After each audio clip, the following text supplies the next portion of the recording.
it's another thing to actually look at your weakness and say, this is what I need to work on, because that's not the fun stuff to work on. It's fun to work on what you're good at.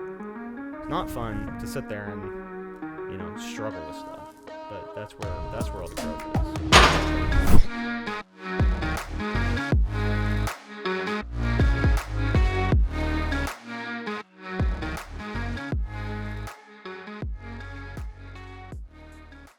All right. Welcome back, everybody. You're listening to the Verity podcast. It's Friday morning before the Thanksgiving break.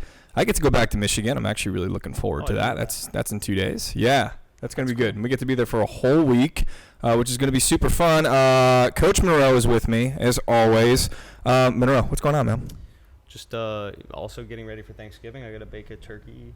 Got to get that all squared away later today. So how do you bake your turkey? So I guess, do you bake? Do you deep fry? What have you done? What do you do? So I would love to try a deep fry, but no, I don't have the tools or the space for that yet.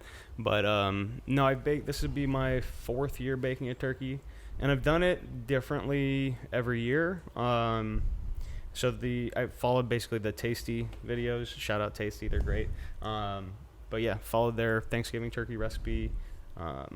And then they made a new one last year, so I tried that version. But I'm gonna go back to the original one. I liked it the best. So okay, that sounds good. Yeah. Dude, before we get into the episode today, what we're gonna talk about, can we recap the MAC from last weekend? Yeah. What happened? What was your experience like? Yeah, no, I'd love to talk about the MAC. Before we get started talking about that, we did launch a new retail store online. If you want to see what inventory we have. This is really bad because I need to go find the link. But yeah, we're selling everything on there that we sell in our lobby. So we have Grow. We just got in Lift, which is their creatine monohydrate. And we're looking for other products to bring on. So if there's stuff that you guys would like to see in the store, let us know in the comments. If you go to our website, www.verity.training, then there is a link to our store right there at the top tab. So you can go ahead and get all your shopping done there. We will ship it to your house. If you're not local, you can buy our Verity tees. Yeah.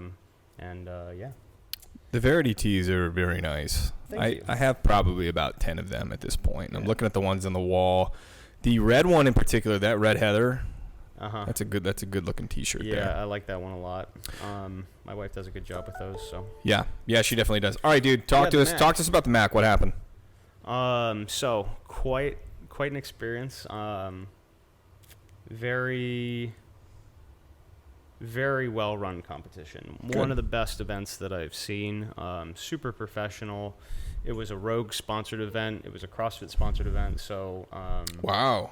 So okay. They literally took the all of the equipment from the Rogue Invitational the week before, loaded it up onto 2 18-wheelers and drove it to Virginia or Maryland. But yeah, it was just really run really well. It was programmed very well. It was 2 days of competition, but it wasn't an overwhelming amount of volume. It wasn't like too much work to where you got super beat up after each workout. But there was definitely a lot of more mental beating up than anything. But yeah, super proud of our team. We did pretty well. We had a rough start on day 1, and we kind of fought back day 2, which was awesome to see. Charlie snatched 265 big weights, so it's kind of cool. That boy is strong, man. He's a freak. But yeah, it was just really good. We had, I think every member of the team kind of had a little slip up or a mistake that they kind of had to own and improve in that competition, which was really cool to see. So super proud of how we did. But yeah, looking forward to the next thing. We're going to probably take a bigger focus on, team competition and all of that going into the Open and, the next year with the Affiliate Cup. Yeah, dude. The Open is not that far away. 98 days. Wow, I don't know if it's a scary thought. I'm just going to do the Open to have fun this year. I'm not too worried about that. So what's next for the team? This is something that, we kind of talked about as a team, and my ultimate goal, I guess, in team competition is to get a team is for Verity to support a team to be able to compete at the semifinals and have a shot to make it to the games.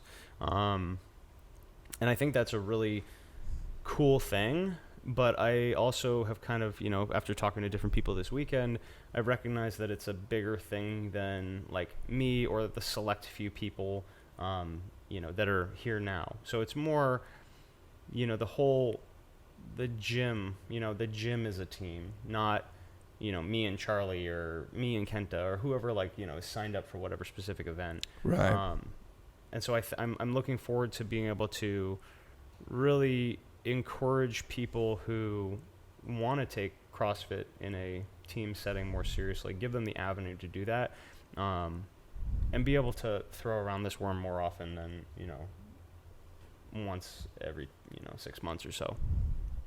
So that was a big takeaway from the competition was, some of these teams just have so many more reps on that worm that it makes it not even close. Yeah. So super excited about that. We're going to have, if you are one of the more competitive athletes at this gym and you have aspirations of doing CrossFit in a competitive setting, I will be reaching out to you shortly, and we have an avenue for that coming. So super excited for that. Yeah, man, that's going to be awesome. And without further ado, we'll get into, kind of our meat and potatoes of the episode here today, where we get to do a little bit of a Q&A from some of the members here at the gym. We're going to answer questions to the best of our ability, probably dive down some rabbit holes while we're going to be answering those questions. Monroe, where do we get to go first, man?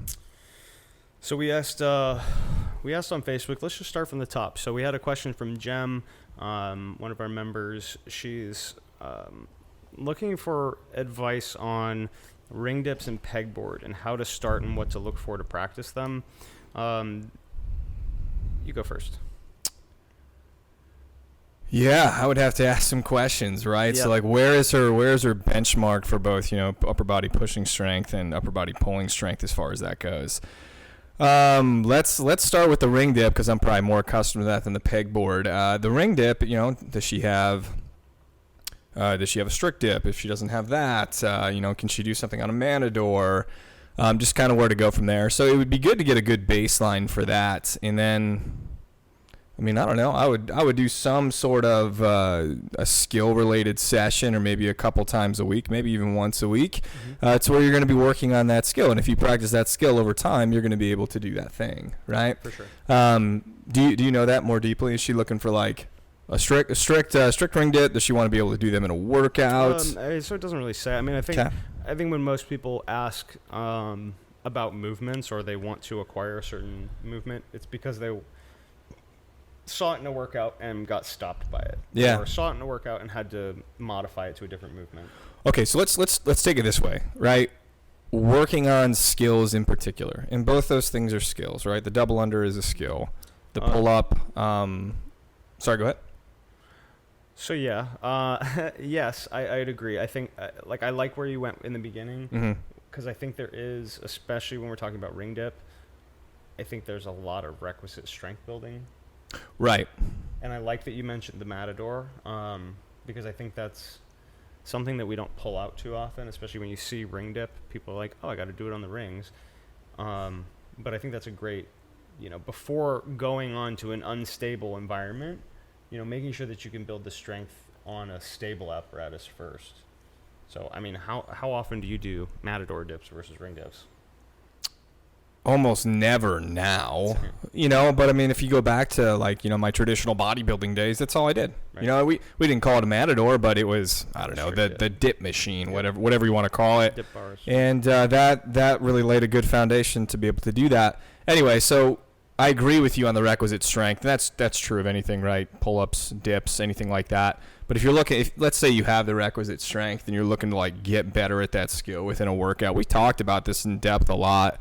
And even something, is maybe even a little bit more simple, like the double under. Maybe that's not more simple, but, it's less weight to move around. In that case, is when that comes up in a workout, setting yourself up in a way to where you can practice that movement in a workout, right? For sure. We were doing Annie today. Okay, there's how many double unders? 150 double unders within that workout. Okay, if you're brand new to double unders, it's not a good idea to try to throw in 150 double unders within that workout, right? There's a certain time parameter that we're looking for within that workout. If you don't know what it's supposed to be, go ask your coach. They're going to have a good idea for that, right? Annie should be somewhere between like for me, probably like 8 to 12 minutes. You could probably go over 12 a little bit, but if you're getting like 15 minutes, like you're missing the point. That's too long. That's not what we're trying to do with an Annie, right? So on the jump rope in particular, I would say you're trying to spend anywhere between 30 seconds to maybe 60 seconds on the jump rope within a given set. Maybe slightly longer, but not much. Okay, so then it's like, well, how many double unders can you do within that time? Okay, if that's only 20, well then just you could do 5 sets of 20. You could do 30, 20, 10, 5. 25. Right, you could anything like that. But lowering the reps is an amazing, is a really smart idea to be able to allow yourself to practice whatever the skill is within a workout. I think the issue that we see a lot of times with members, or at least that I did in my coaching days, is people felt like, they either need to hit the RX button or they just feel like it's better if they just do all the reps. That's not true, right? We want to hit the certain stimulus. And if your body is not capable of doing 150 repetitions of double unders within 15 minutes, like that's okay. That's just where you're at. And if you practice in a capacity where you're getting 10 in a row, 15 in a row, instead of stumbling like every 2 or 3, dude, that's going to be so much better for you in the long run, yeah, right? And I mean, Morgan just finished that workout, and literally what she said was like, man, I shouldn't have did all the reps. She was like, I should have did what I was going to originally, which was 25, 20, 15, 10, 5. And so, you live and you learn, but, next time I think that's great advice. I do think there's this, so skills are developed through practice, right? And strength is developed through training. And I think people confuse when to do what, and they don't understand what they're focusing on when they're trying to do that specific thing. So if you don't have the strength to be able to practice the skill effectively, then you need to spend your time training the skill or training the strength before practicing the skill. So like it's really not appropriate to say, oh yeah, let's work on your pegboard climb if you can't do like a pull-up, five right? strict pull-ups. Yeah. Because it's going to take 5 really awkward, hard, like super deep full range of motion pull-ups to do a pegboard climb. Mm-hmm. And what we don't want to do is have you climb 2 pegs up and then not have the strength to continue up or to go back down, and then you fall off the board, and then it's dangerous, right? Mm-hmm. But yeah, I mean, as far as the ring dip, I like that, we're working in a stable environment first. And I think that a lot of times we put a band on things to help take some of the load off of the movement, right? That's another way we can scale something, is instead of dropping down the volume of reps, we drop the load. Yeah. But I think a lot of people do not do enough eccentric training. And really what does eccentric mean for those members who maybe don't know what that means? Yeah, so eccentric is like the down portion or the negative portion of the movement. The concentric would be the closing like the up portion, right? So the eccentric portion of the squat is the way down. Standing up is the concentric portion. And we are, I think, as athletes and as people, obsessed with the concentric portion because that's what you think the movement is. Right? If you see somebody take 400 pounds on a back squat and sit down with it and they don't stand up, they didn't squat the weight, right? Mm-hmm. So you think like success is standing up.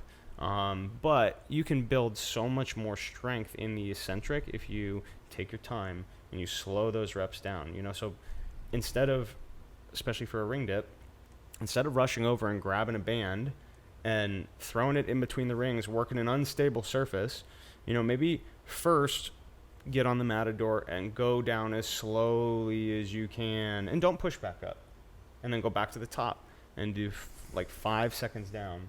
That'll build a lot of strength, and it'll eventually allow you to push back up.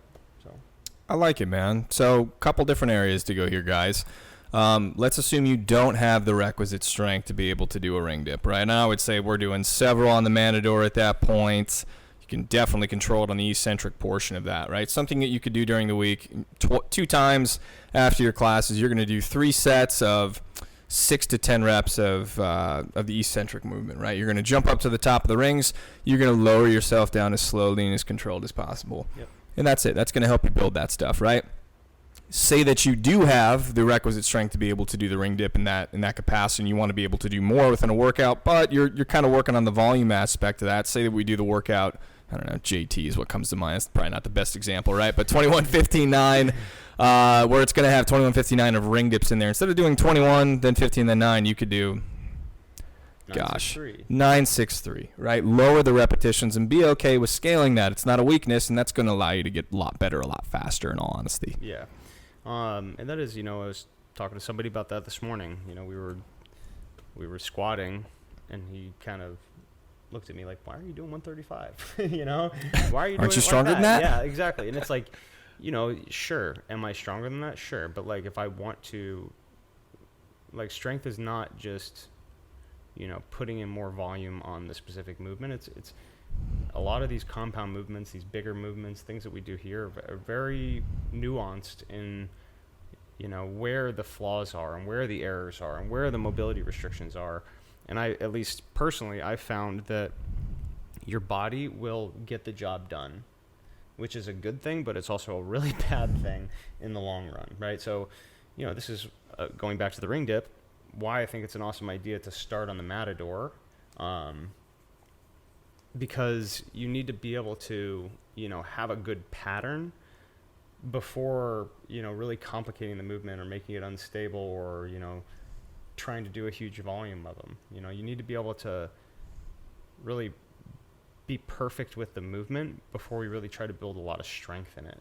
So, yeah, I like it, man. Anything to add on the pegboard, or we can circle that around and then we can move on to the next question, man? I mean, there's definitely technique to the pegboard. I've seen a lot of people that are very strong and can do a lot of pull-ups and a lot of dips, but can't climb the pegboard. Mm-hmm. So if you are in that situation where, you have, I would say like 5+ strict pull-ups and 5+ strict dips, like you probably have the requisite strength. And if you can't climb it, then that's something where I would say, hey, maybe let's do some private training. Mm-hmm. Because those kind of skills are, if you're strong enough to do it, it's more the nuance of how to make it easier for your body to complete that movement. So. Fair enough, man. What's next? Let's take Ronald's question. If we have a vote for Verity favorite, who would win? What are we judging? Favorite what? My default answer is going to be Sydney Price. That's what I'm going to go with there. I like that answer. If you had a, all right, let's see. Let's just name one person that, like, their work ethic, their attitude, their just everything about them. There's not one person that you can think of off the top of your head in the gym where you're like, you know what, that person deserves a shout out on the podcast. Man, I'll go with my guy Gus in that matter, because like I don't work out with Gus like at all, because we just don't run in the same time. But every time I see the guy, big smile on his face, how's it going? I mean, just happy-go-lucky all the time. So I'll give a shout out to Gus in that regard. That's awesome. Yeah. And Ronald also very similar in that regard. Very, very similar. Yeah, Ron's a good guy, but I'm not gonna give Ron the vote for Verity favorite just because he's literally fishing for it here. No, Gus is cool. Gus actually has a really cool story of how he kind of came here. We should have him on the podcast. Yeah, we should. Gus, come on the podcast next episode, bro. Gus. But yeah, it was really interesting. We had just kind of opened here. This place was looked nothing like this. And he came in the back and like he works up at like Miller Construction, like a couple doors up, and walked by, saw we were opening a gym, whatever. And he came up to me and he was like, hey, like, what's your name? I was like, Monroe. And he was like, this is going to sound really weird, but I think something's telling me that I need to join this gym. And I was like, let's do it, dude. How many times have you ever heard that in your life? Right, That's wild, dude. But yeah, he was like, I think something's telling me to join this gym. And I was like, what? I got to talking to him about it. He had origins and everything. And I was like, what do you mean you felt like something was telling you to join the gym? And so my last name is Miller. Mm-hmm. And so there was a piece of mail that was delivered for our gym to Miller Construction Paneling. Oh. And so it arrived on his desk, and he brought it over and was like, wanted to make a change in his life, I guess, at that time. And so it was just kind of like all the dots kind of connected, but super cool. Gus is awesome.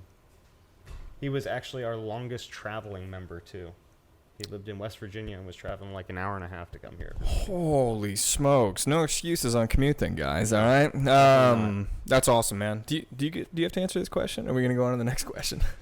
Yeah, I'll give my shout out. My shout out for Verity favorite. I've seen a lot of people really working hard. But I'm going to say Trisha. Dude. Just because Trisha is like, she is the person that you want. Like, super positive, works on her issues, continues to get better, and just like always a ray of sunshine, always like positive, always happy to be here. So she's awesome. Yeah, and she just goes out of her way to pretty much help anybody. When we were planning our wedding, she was kind enough. She lent us a bunch of stuff. Oh, really? Yeah, decorations and all that stuff. Gave great advice. I mean, she was just super, super helpful. Yeah. I love that one. That's fantastic, dude. Okay.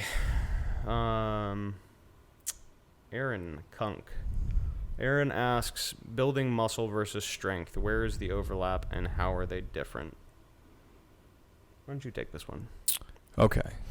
Read that to me one more time. Building muscle versus building strength. Where is their overlap and how are they different? It's a great question. It's a loaded question. Man. All right. How are they the same? So strength and size aren't totally correlated, but they are, right?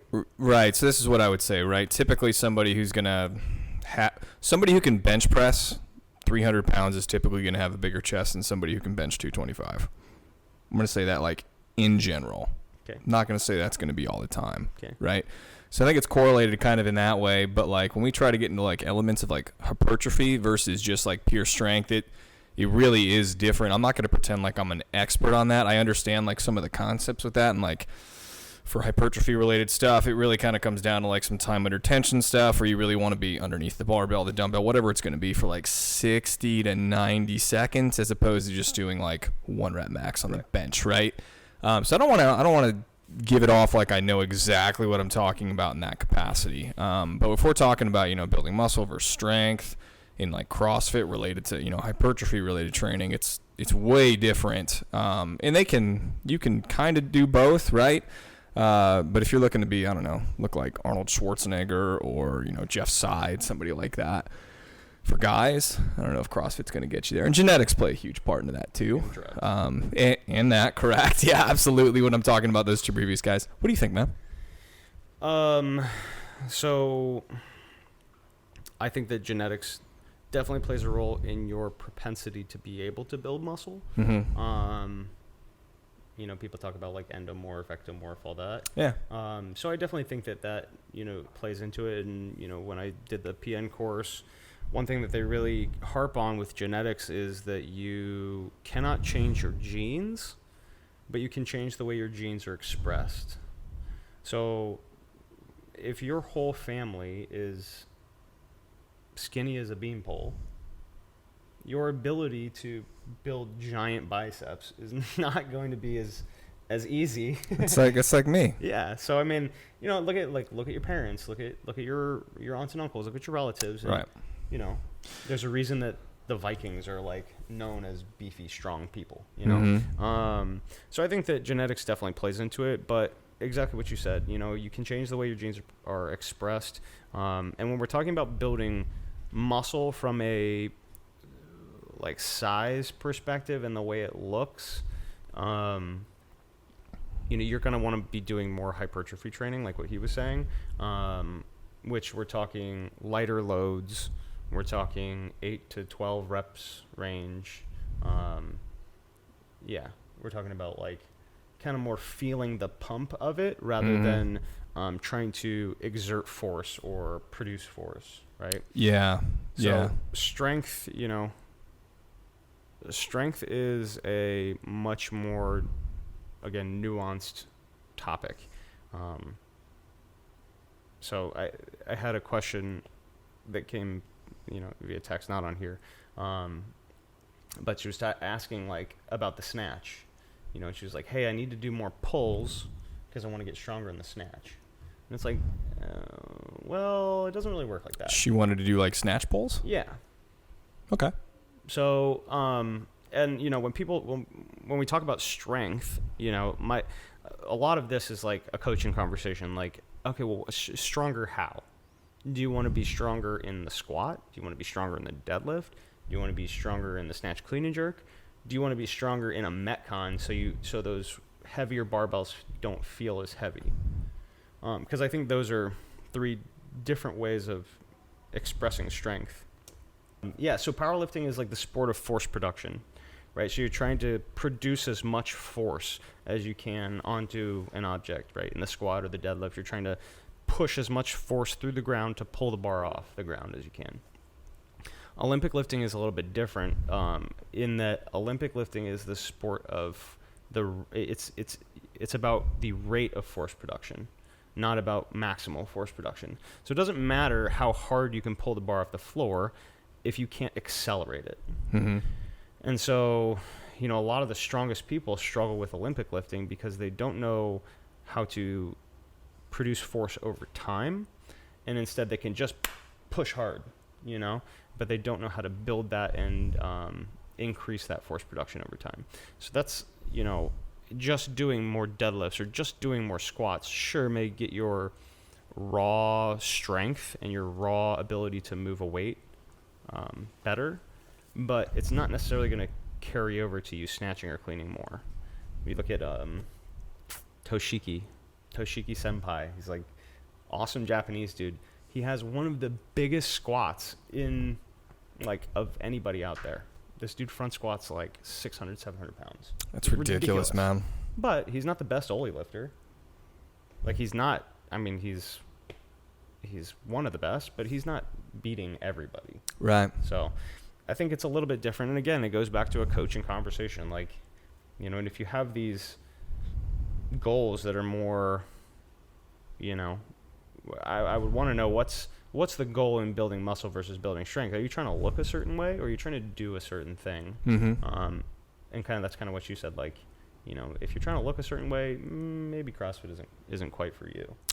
Yeah, man. I've been doing some bodybuilding like lately, and I've really enjoyed that. I've done less CrossFit because of that. I will also say that nutrition plays a massive component into building some muscle as well. So what would you change if you were trying to build a lot of muscle? What would you change about your diet? Well, it depends. It kind of depends exactly what you're trying to do. If we're trying to just purely like grow size, the first thing that I would still do is like we want to get good quality foods within there. Right. That's going to serve you much better than, you could put on a bunch of mass by just eating a bunch of carbohydrates. You'll do it. You'll increase your weight. But if you're looking to put on like lean, good related mass, the quality of the food needs to be really, really good, right? We talk about that, harp on that quite a bit. For sure. The better that is, inflammation's going to go down. You're going to hold on to less water. There's going to be a lot of good stuff that happens in regards to that. For sure. Right? If you're looking to like decrease body fat percentage, like let's use me for example, right? If I'm sitting at like 200 pounds, my muscle separation that you're going to be able to see is not going to be nearly as good as it would be at like 190 or even 180, right? If I wanted to like see a lot of abdominals, for example, if I'm at 180, like I'm going to look pretty shredded at that point, right? So if you're looking at that, then it's like, all right, we got to manipulate a little bit of, our intake, what we're taking in, and you're going to do that by just, adjusting basically carbohydrate levels and everything like that. Right. But it just kind of depends on what you're trying to do. If you're looking to, I don't know, let's just say take in the amount of calories that you need kind of day in, day out, which is basically what I'm doing currently, but you still want to maybe add some size on there. Quality food, make sure you're eating enough. That's where I would start. Yeah. Like I don't think it really gets too much more complicated than that, to be honest. I agree. I think we're, and I love that you said nutrition, because I see this a lot, especially with women, where they want to get stronger but don't want to eat to become a bigger person. And right. Like at the end of the day, if you want to be a bigger, stronger person lifting bigger, heavier weights, like you got to eat more food than you're eating now. Right. And you may have to gain a little bit of body fat in order to give your body the leeway to, have the available nutrients to build that muscle and to do something with all of the work you're putting in. Right. And also, like, the quantity of food that you can consume, we're talking about really good whole related foods.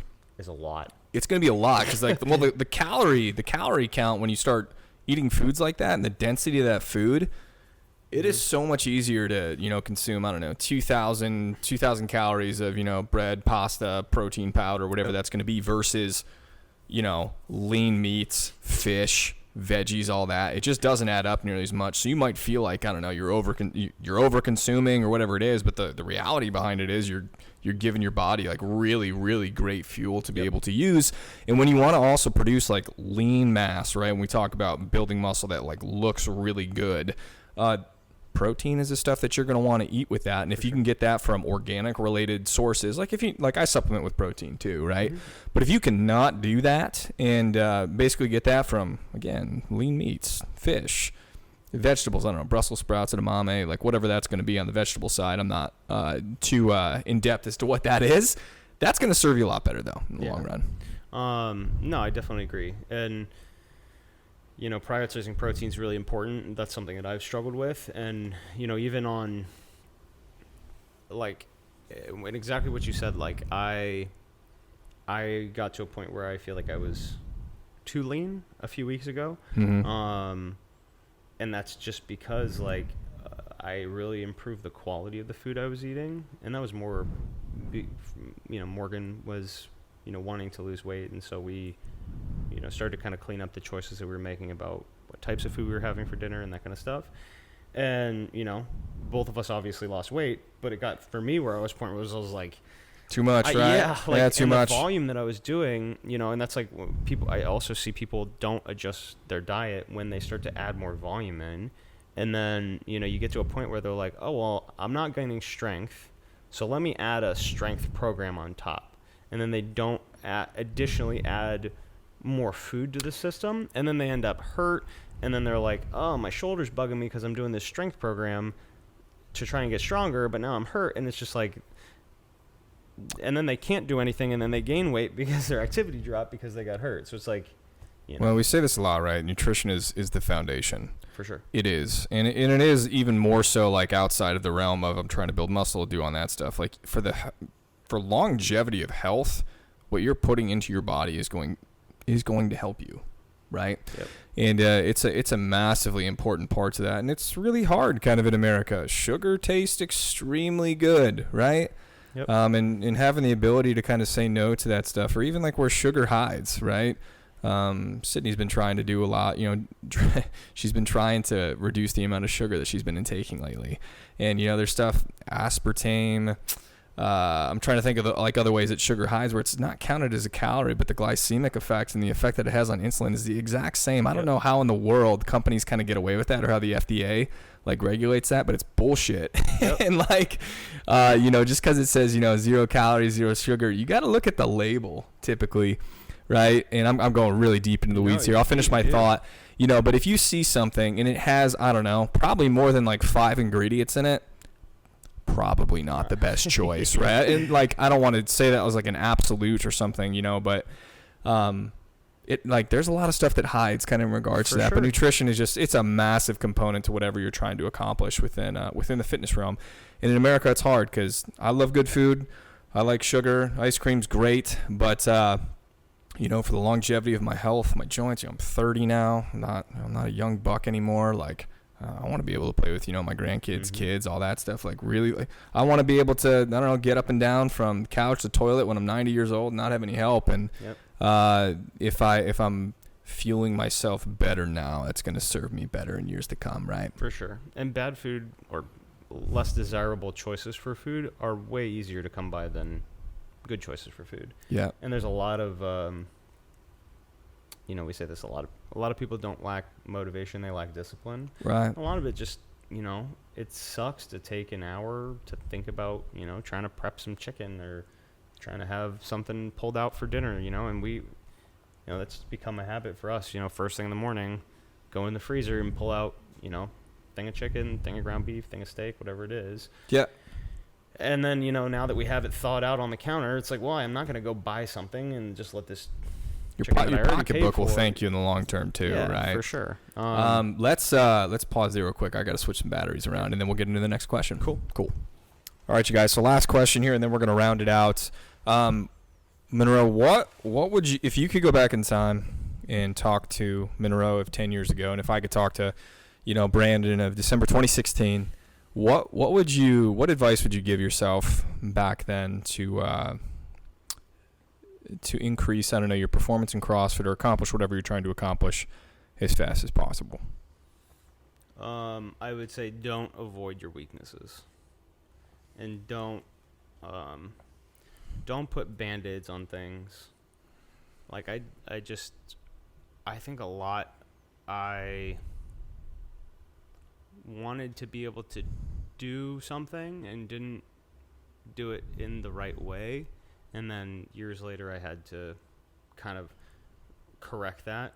Like the handstand push-up, just pressing in general. I shied away from doing things I didn't want to do. Like today we did Annie and I did push-ups instead. And that's something that when I started I would never do that. Mm-hmm. Even though I could do Annie pretty fast, if it came up when I first started CrossFit, I would just try and hit a PR on Annie instead of, really kind of focusing on improving what I needed to improve on. A lot of people want a shortcut into, being able to do the movement. And some of, like, going back to the building strength stuff, like, that just takes time, and I was blessed to pick up the Ollie lifts and, have pretty strong legs early on, but my upper body really lagged and I really just avoided it. There was a time where, my split jerk to press ratio was like just ridiculous, where I could jerk 350, but I couldn't press 150. And yeah, that's nuts. That's not a good place to be, right? Because you don't have the requisite strength in your shoulder, where if something were to go wrong and I jerk 350 and it's just a little bit out front, like, my shoulders don't have the beefiness to be able to handle that, Mm-hmm. and my snatch, going back to the snatch, I can pull it off the ground all day, but I was terrified of catching it. And I had this fear, this mental block, where anything over 250, if I went over my head, my shoulders were just going to break and I'm not going to be able to hold on to it. And, it really wasn't until I did that push-up challenge in May, where I did plus 10 push-ups every day in May. And that, after that, everything got better. My wall balls got better. My Ollie lifts got better. My squat got better because I understood the way that these joints, are parallel to these joints. And it just opened my eyes to, oh, man, if I actually truly do work on what I'm bad at, I get better at it. And I see a lot of people, even when they are working on what they're bad at, the mentality of the way that they're working on it is very poor, to where they're not going to see progress from working on it. Every time I had strict handstand push-ups come up in a workout, instant negative switch goes on, and I'm like, ugh, I'm just bad at this, whatever. This is just my weakness. Yeah. So yeah, I would, don't avoid weaknesses. We talk about killing weaknesses, and that's the point of it. But it's easy to say, punishing the specialist, all that stuff. But it's another thing to actually look at your weakness and say, this is what I need to work on, because that's not the fun stuff to work on. It's fun to work on what you're good at. It's not fun to sit there and struggle with stuff. But that's where all the growth is. So yeah, that's where your greatest opportunity to get better is, man. For me, what about you? Yeah, this is probably synonymous with just my life in general, man. But it's just having the humility to ask for help. And man, My wife's going to make fun of me when I go home. I think I have the answer to everything. Dude, you're a right? man. Of course. And I don't, right? And so I guess my encouragement to others that are in the gym who you say you're trying with gym and you're working on a ring dip is go find somebody who is sick at ring dips. Monroe is probably a good example of this. Charlie and Kenta, right? Whoever it is. Hey, can you walk me through the ring dip? How can I get better here, right? And pick their brain with that stuff, because if they're really good at it, they got there somehow, right? They know the foundation to it, right? They know the progressions to it. They're going to be able to get you better with that, right? Since coming to Verity Speed and Strength, right? I have PR'd my lifts, which is great. But the way that I move, particularly in the snatch, has been so much better than how I used to move when I first came here, right? But especially earlier on, and I still struggle with this to some extent, is, I just kind of want to work on it on my own, or I'm embarrassed to go ask for help. I've kind of felt that way in a lot of capacities, right? Or I just want to get better on my own. I don't know why I feel that way. But your ability to get better when you're talking to an expert or somebody who's really good at something is going to get you somewhere else so much faster than it ever will if you just try to attack that and go by yourself, right? And you watching, like we've all fallen in this too, right? You watching a YouTube video does not make you an expert in doing something, right? Going and working with a coach, somebody one-on-one, is going to put you in a much better capacity to get better much faster. For sure. No, I mean, and that, again, it takes some humility. It takes some, it takes a slice of humble pie to say, hey, this is what I struggle with, and that's one of the best things about being in a place like this, is that, it's such an open type of environment where you can say, hey, this is what I struggle with. Can you help me? Mm-hmm. And that's what we're here for. Yeah. 100%, man. That's cool. That's, what do you think? Closing thoughts? Any other questions you want to answer? No, but if you do have other questions, please shoot us a DM, leave us a comment. We'd love to answer more questions like this. If you guys have anything that's noodling around in your brain and you've wanted to ask a coach, let us know. Leave it in the comments below. Yeah, a lot of our episodes have come from, we'll get feedback on the podcast and I'll ask somebody, great, like, what do you want us to talk about, right? This is for you guys. This isn't just so Monroe and I can, come here and so that we can, see ourselves on YouTube and be like, oh, look at how cool we are. This is for you. This is our ability to go outside of that 30-minute, 60-minute time slot in class and get deep into the weeds and stuff that we don't have time to talk about when we're trying to coach, sure. Right? So if you got something that's pressing on your heart, share it. It's not a silly question. It's not stupid, right? We want to be able to answer any of the questions that we have. Some will take 5 minutes, and some we might need an entire episode or two to be able to answer. Totally fine, okay? Yeah, man, closing thoughts. What you got? So my closing thoughts for today, this is something that my wife and I have been working on a lot, is recognizing when you're making I am statements, because they are one of the most powerful things that you can say. I hear a lot of I am this way. I can't do this.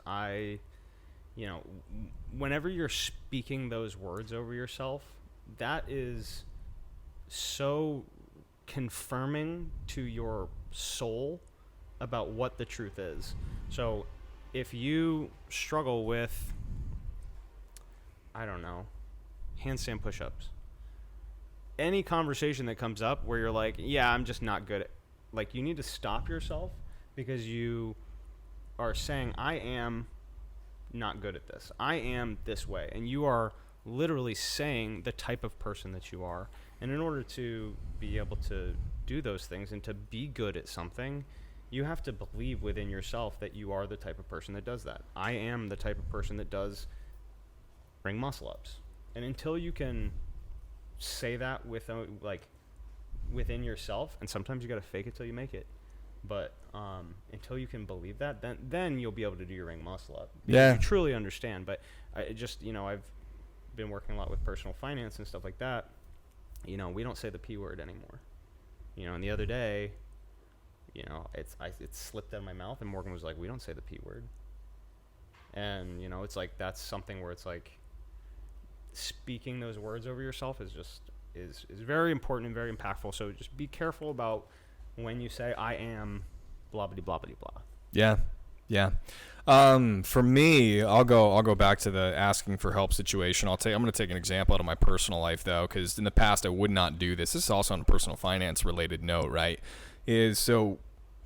There's certain stuff that I didn't understand from a finance perspective. One was healthcare, particularly an HSA account, what that meant, what that was, how to use it, what the tax advantages were to it, and purchasing a house, right? So we're starting to get into that realm, starting to think about it, which is exciting. Cool. And in the past, I would have tried to take that on my own, make my own decisions, and instead I reached out to my father-in-law, right, who I have a wonderful relationship with, and he's a wonderful, loving, very smart and intelligent man who's got 30 years plus of experience on me.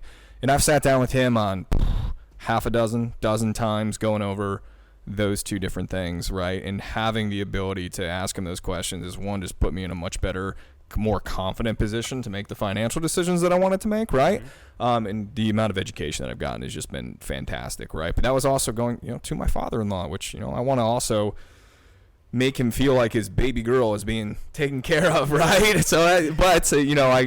went there because I knew he knew this stuff. I knew he was very smart in this, and I was just like, hey, teach me so that I can also make good decisions like you have done, right? In the gym, it's the same capacity, right? We just talked about that, where it's like, go find an expert, go find somebody who's really good at that thing you want to get better at, and just be humble enough just to ask for help. For sure. Awesome. I love it. Cool. All right. If you guys are watching on YouTube, if you guys give us a like on there, that would be great. And if you guys are listening over on Apple Podcasts, or if you guys could just go over to Apple Podcasts, give us a 5-star review on there. That's just going to boost the ratings up. It's going to get more reach out here so we can benefit more people who are just looking to be fitter, healthier, happier. Awesome. All right, guys. You're listening to the Verity Podcast. Happy Friday. Happy Thanksgiving. We'll see you next time.